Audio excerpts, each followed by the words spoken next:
welcome to Functionalism in the Classroom. Alright! Nagkaroon ng mga linyahan ni Teacher Krisha, who believes that schools don't just function for math or grammar, but also prepare students for skills necessary to function in society. Sa isang classroom, mayroong iba't ibang klaseng estudyante.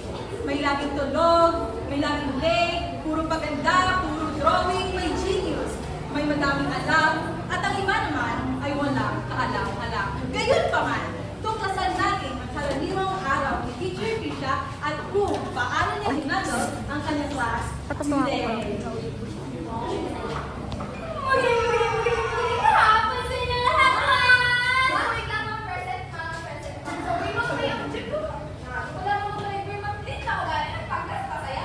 Ano na pagkas before me? Wow! Yeah! Sobrang Latina! Sobrang late ka na naman! What time is it? Nalang ka, oh! Take your seat na. Ang magagaling hamba ko sa inyo, guys. Time management is very important!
gamit ng team. Kaya kapag sila ay nakahanap ng partner, sila ay nakahanap ng pinakamatigal at pinakakinis sa bato. At kapag ito ay pinasa ng bayan, yes, tama tayo. Ay po! Ay! Ay! Wow! Perfect! Mga pag-nag-ganito, ang hindi ko lang yung master natin ng beso. Kaya kabalong na ang talent niya ng pag-hindi pag-search sa mga knowledge ng mga amuna. Makahuli din eh. Masilason! Siya na rin magpulis ni Kuya Kim! Perfect! Ayan, there you have it. With the guidance of teacher Krisha, each student with unique roles, responsibilities, and talents surely have a brighter future ahead. The teacher, as a functionalist, believes that someday all her students will acquire different roles and functions in society. But as they say, you can't judge a book by its cover. And after 10 long years, the school celebrates its grand alumni. Sa wakas, nagtipon-tipon at nagkita-kita ulit ang mga estudyante with Teacher Krisha. And without further ado, let us watch it.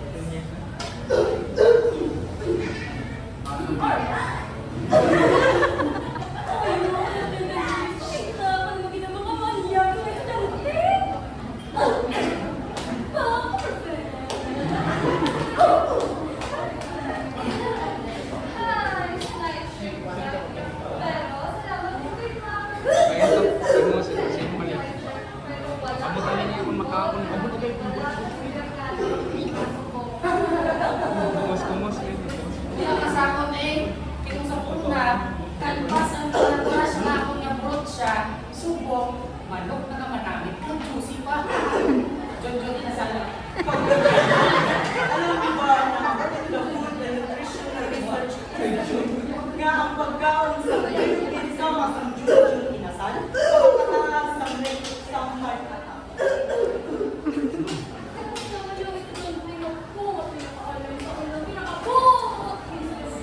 Ay, ma'am, ang ganda ng kuya subok. Actually, ako naman ako subok. Anong naging perfect! Alright! Ikaw naman din. Mama. Mortuary artist na ko. Kung hindi ko magpapamuhi, at least ang patay, flawless! Teka ba, di sa lakas ng disaw na hindi sanggit, kundi sa pagkay.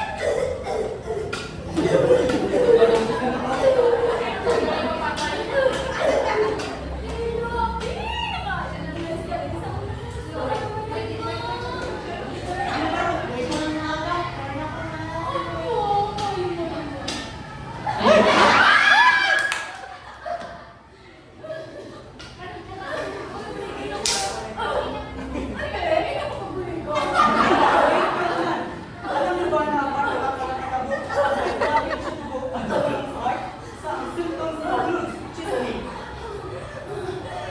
shortness of breath, and dizziness.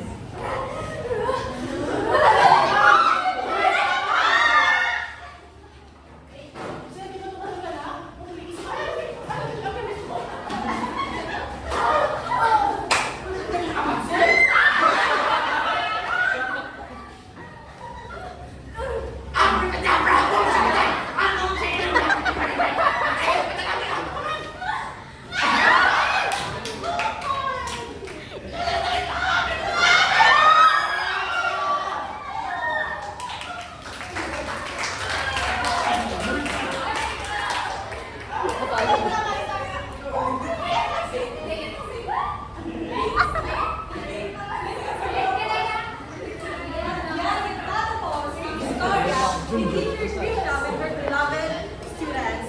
This story shows education as a system that fulfills crucial societal needs.